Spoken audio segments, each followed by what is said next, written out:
Hello dear students, today we are going to discuss about some numericals. Till the last lecture we have done with the theoretical part of the chapter number 15, that is a structure of atom and nuclei. In today's lecture we are going to discuss about some numericals from the chapter number 15. So I'll consider some numericals. Calculate the radius of Bohr's orbit.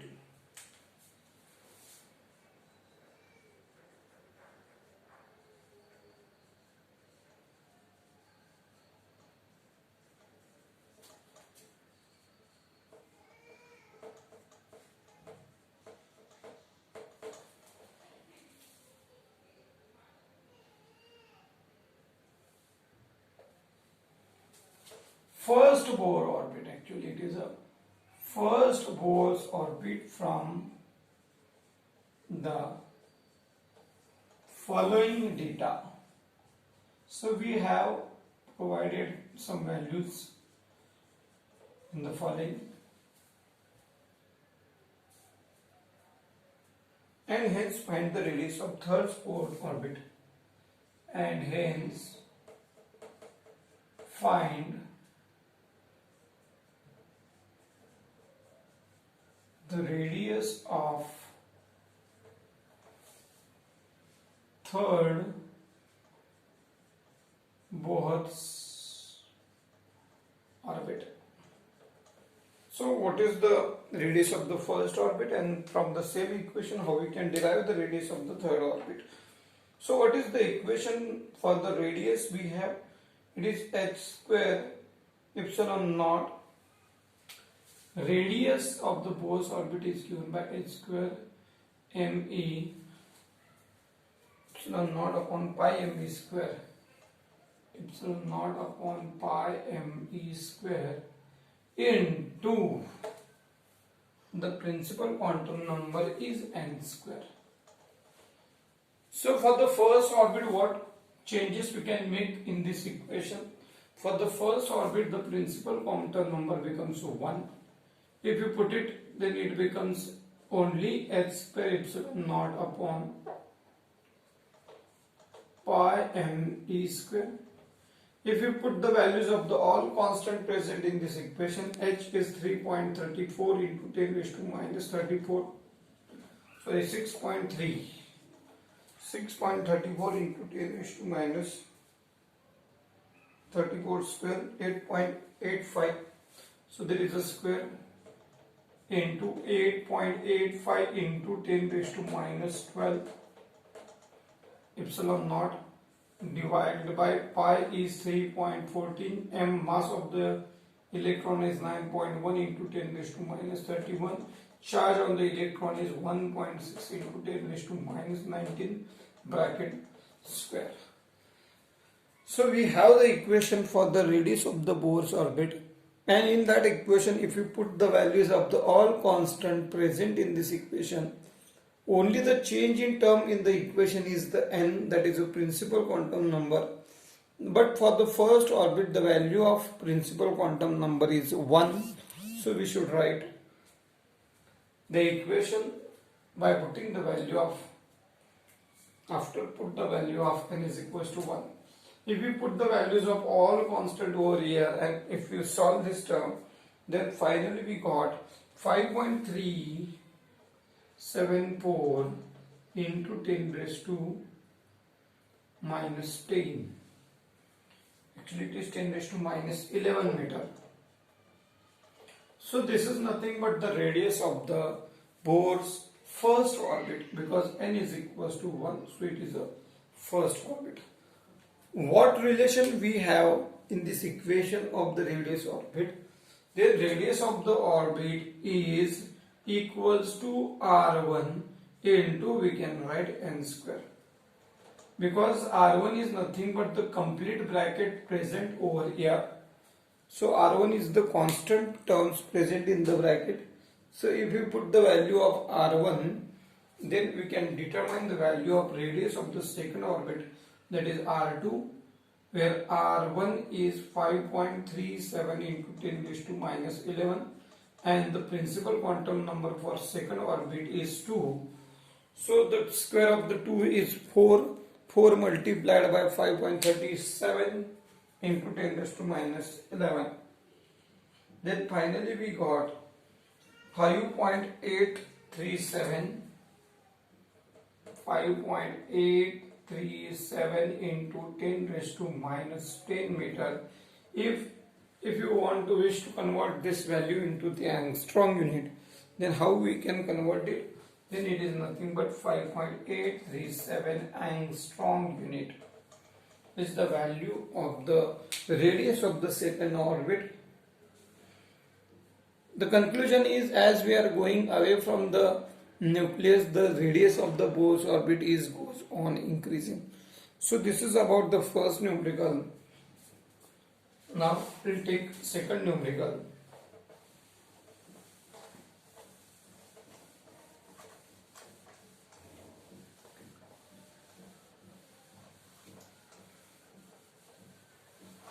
Okay. The energy of excited hydrogen atom. The energy of excited hydrogen atom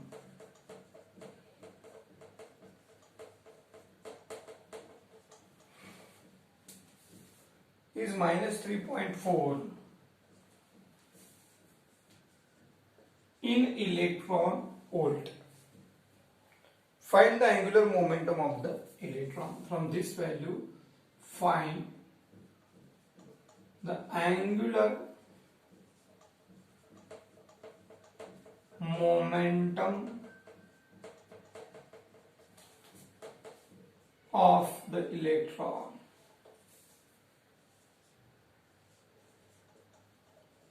So what are the terms which are given here? Only the energy of the nth orbit is given. Excited atom. So excited may be the more than one, maybe the second orbit, maybe the third, fourth, fifth. We don't know the number of the orbit. So initially what we have to find? We have to find the number of the orbit. Which number of the orbit is nothing but the excited orbit in this case. So what is the equation for the angular momentum? Angular momentum according to Bohr's postulate number 2 is given by integral multiple of h upon 2 pi. So here we don't know the value of the n that is a principal quantum number. Then initially we have to find the value of n, that is a principal quantum number. Then to determine the value of principal quantum number, we can have the equation energy in general is given by minus 13.6 upon n square in electron volt. Minus 13.6 upon n square in electron volt. Now we have to find the value of n, but we have the value of energy of the excited orbit, that is En. What is the En? Minus 3.4 electron volt. Put the value minus 3.4 electron volt minus 13.6 upon n square. Send the n square here, minus 13.6 upon minus 3.4, minus will cancel, and if we divide the number minus 13.6 divided by 3.4, then we got the value 4, and if you again take the square root, then n is equals to 2. So what is the number of the orbit for which the value of the excited energy of the orbit is, that is a second orbit. Now put the value of n here in this equation of the angular momentum. Then angular momentum becomes 2 times, what is the value of this? 6.34 into 10 raised to minus 34 divided by 2 into 3.14. If we solve these terms, then what we have, the final value. Finally we get the value 2.11 into 10 raised to minus 34. So this is nothing but 2.11, the power as it is 10 raised to minus 34. What is the unit of the angular momentum? It is a joule second. Joule second is the unit of the angular momentum. So this is about the numerical. In this numerical, the value of the excited orbit, the energy is given as a minus 33.4 electron volt. We don't know which is the number of the orbit. What is the number of the orbit whose value of energy is minus 3.4 electron volt? Then the formula for angular momentum is integral multiple of h upon 2 pi. But we don't know value of n, that is a principal quantum number. To determine the value of principal quantum number, we consider the equation of energy in general. It is En is equals to minus 13.6 upon n square in electron volt. Then we put the value. Finally we got the value of n, that is a principal quantum number, as a 2. We put the value of n and also the values of h and pi.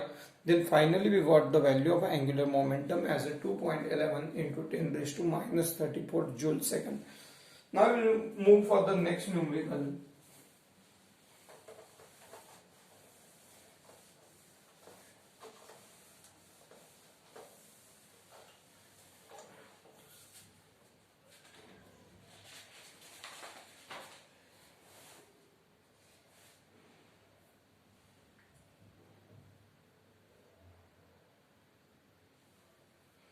On the basis of classical electromagnetic theory, on the basis of classical electromagnetic theory,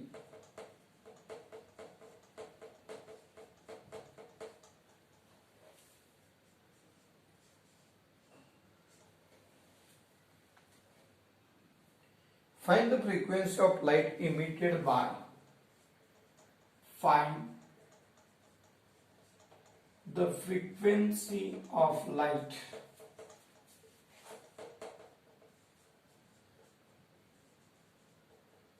emitted by, frequency of light emitted by an electron revolving around, an electron revolving around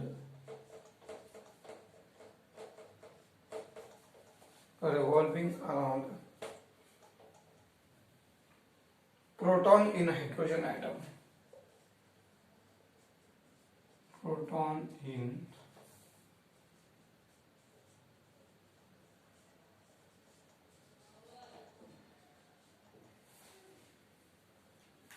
so what the values are given in this equation and what is to determine. On the basis of classical theory, find the frequency. We want to find the value of frequency. Okay. We want to find the value of frequency, we don't know, of light emitted by electron revolving in the proton in the hydrogen atom. So how we can find the value? Only the value of the frequency of the hydrogen atom is given.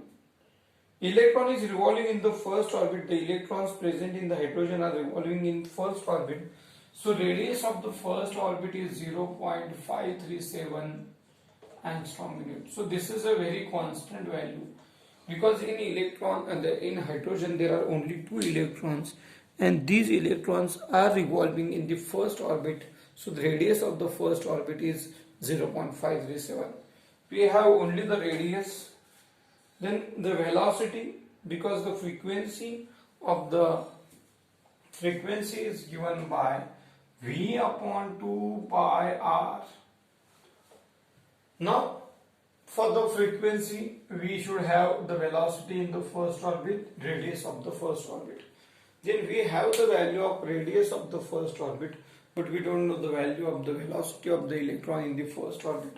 So to determine the value of velocity, we have the equation that is a E square upon 2 epsilon naught Hn, 2 epsilon naught Hn. So this is about the equation. In this equation, for the first orbit the value of n is 1 and the other terms present in this equation are constant. If you put the values, then what we'll have? We have E, that is 1.6 into 10 raised to minus 19 bracket square 2 into, what is the value of the epsilon naught? It is 8.85 into 10 raised to minus 12 into, what is the value of this Planck's constant, 6.63 into 10 raised to minus 34 into the principal quantum number for the first orbit, because the electrons in the hydrogen are revolving in first orbit, so the value of principal quantum number is 1. If you solve, then finally we got the value of the velocity of the electron in the first orbit as a 2.18 into 10 raised to 6 meter per second.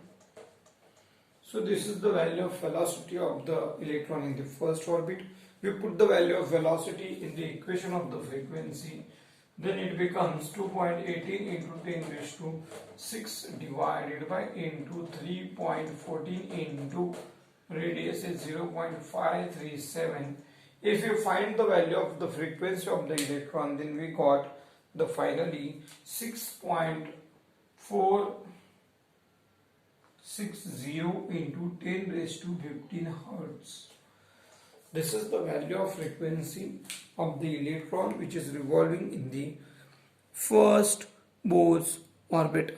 Now we'll move for the next numerical.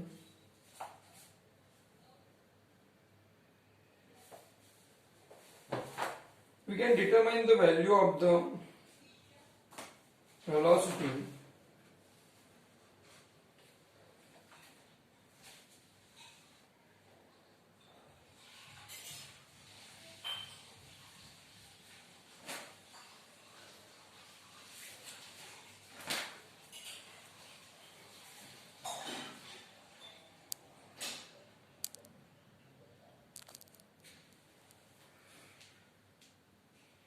Okay, I'll take one more numerical here.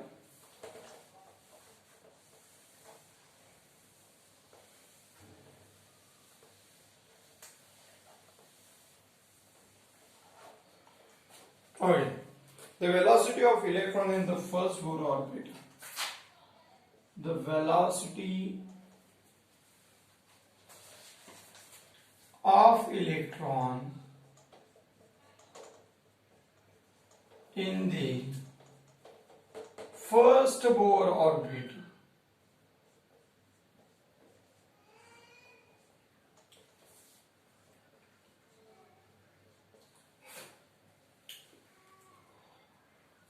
of radius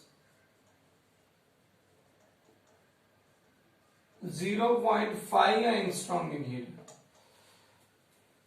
is 2.24 into 10 raised to 6 meter per second. Calculate the period of revolution of the electron. Calculate the period of revolution of electron in the same orbit.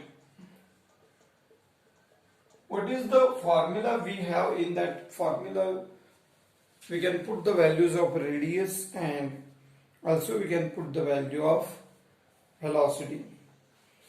Then the formula for the velocity is given by 2 pi r upon period is the t.